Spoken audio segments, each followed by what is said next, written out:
اعوذ باللہ من الشیطان الرجیم بسم اللہ الرحمن الرحیم۔ آج ہم بایو کیمسٹری کے بارے میں بات کریں گے۔ جیسا کہ آپ جان گئے ہوں گے کہ بایو یعنی زندگی۔ بایو کیمسٹری کیا ہے؟ بایو کیمسٹری حیاتیاتی کیمیا ہے۔ 1903 میں ایک جرمن کیمیا دان کارل نیوبرگ نے لفظ بایو کیمسٹری کا تعارف کروایا۔ بایو کیمسٹری وہ سائنس کا علم ہے جس میں جانداروں کے جسم میں ہونے والے کیمیائی عمل کے بارے میں پڑھا جاتا ہے۔ یا ہم ایسا کہہ سکتے ہیں کہ وہ مالیکیول جو جانداروں کے جسم میں پائے جاتے ہیں اس کی سائنس کو بایو کیمسٹری کہا جاتا ہے۔ ہماری زندگی میں بایو کیمسٹری کی کیا اہمیت ہے؟ بایو کیمسٹری کا علم اتنا اہم ہے جتنی زندگی کا ہر پہلو، پیدائش، افزائش، عمر کا بڑھنا اور موت کا واقع ہونا، سب میں بایو کیمسٹری کا عمل دخل ہے۔ لہٰذا بایو کیمسٹری کا علم دوسرے سائنسی علوم کے مقابلے میں زندگی سے زیادہ جڑا ہوا ہے۔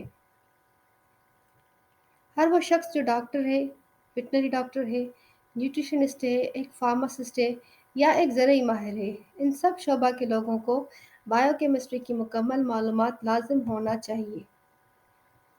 بایو کیمسٹری کے مطالعے میں کیا کیا شامل ہے؟ میکرو مالیکیولز، ہمارے جسم میں موجود میکرو مالیکیولز یا دوسرے جانداروں کے جسم میں موجود میکرو مالیکیولز کی 4 اقسام ہیں: carbohydrate, protein, lipid, nucleic acid. Biochemistry کے مطالعے میں میکرو منرلز اور مائکرو منرلز شامل ہیں۔ میکرو منرلز میں calcium, phosphorus, magnesium, sodium, potassium chloride اور سلفر شامل ہیں۔ مائکرو منرلز میں chromium, cobalt, copper, iodine, iron, manganese, selenium اور زنک وغیرہ شامل ہیں۔ اس کے بعد بایو کیمسٹری کے مطالعے میں غذا اور غذائیت شامل ہیں۔ غذا اور غذائیت میں جو ہم کھانا کھاتے ہیں یا جو غذا ہم لیتے ہیں وہ اس میں کون سی غذائیت موجود ہے، اس کی ڈائجیشن، اس کی ایبزارپشن اور اس سے حاصل ہونے والی توانائی غذا اور غذائیت ہوئی۔ اس کے علاوہ کھانے کی وجہ سے جو بیماریاں ہوتی ہیں وہ بھی اسی کا حصہ ہیں۔ قوت مدافعت، جسم میں ہونے والی بیماریاں، انفیکشن اور فارن پارٹیکلز کے اٹیک سے لڑنے کی صلاحیت کو قوت مدافعت کہا جاتا ہے، جو کہ یہ بھی بایو کیمسٹری کے مطالعے میں شامل ہے۔ جسمانی رطوبت، ہمارے جسم میں بہت سی رطوبتیں ہیں جیسا کہ خون، بلڈ پلازما، انٹرسٹیشل فلوئڈ، ایمنیوٹک فلوئڈ، پسینہ، یورین، سلائیوا اور اس کے علاوہ اور بھی بہت سے رطوبتیں ہیں وہ بھی اسی میں شامل ہیں۔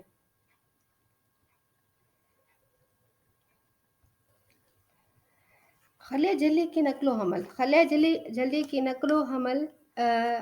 کی نقل و حمل کے بہت سے میکانزم ہیں۔ سگنل ٹرانسڈکشن ایک ایسا عمل ہے جس میں کیمیکل یا فزیکل سگنل سیل کے خلیہ کے ذریعے پاس آن ہوتا ہے۔ اینڈوکرائن سسٹم ہمارے جسم میں کسی بھی جاندار کے جسم میں اینڈوکرائن سسٹم کے بہت سے آرگنز ہوتے ہیں جسے گلینڈ کہا جاتا ہے، اور یہ پورے جسم میں پھیلے ہوئے ہوتے ہیں اور یہ سیکریٹ کرتے ہیں ہارمونز کو۔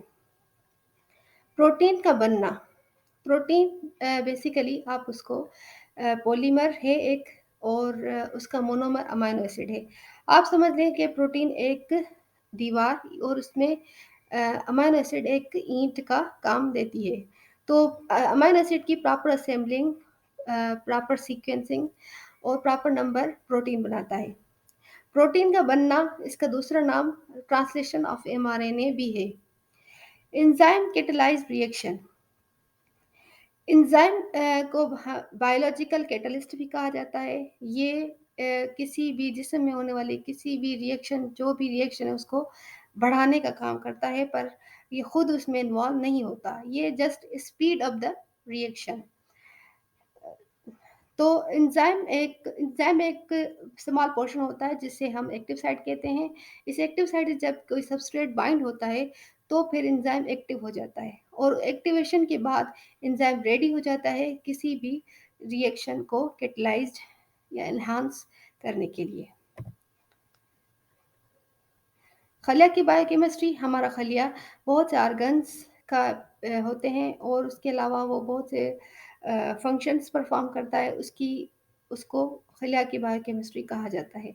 جینیٹکس کی بائیو کیمسٹری یا ہیریڈیٹی کی بائیو کیمسٹری، اس میں وہ بیماریاں بھی شامل ہیں جو جین کی وجہ سے یا جینیٹیکل ڈس آرڈرز جسے کہا جاتا ہے وہ شامل ہیں۔ اس کے علاوہ بائیو کیمسٹری کا مطالعہ تمام اہم ترین بایولوجیکل مالیکیول کی خصوصیات پر بھی ہے، جیسا کہ پروٹین وغیرہ۔ بہت شکریہ، تھینک یو۔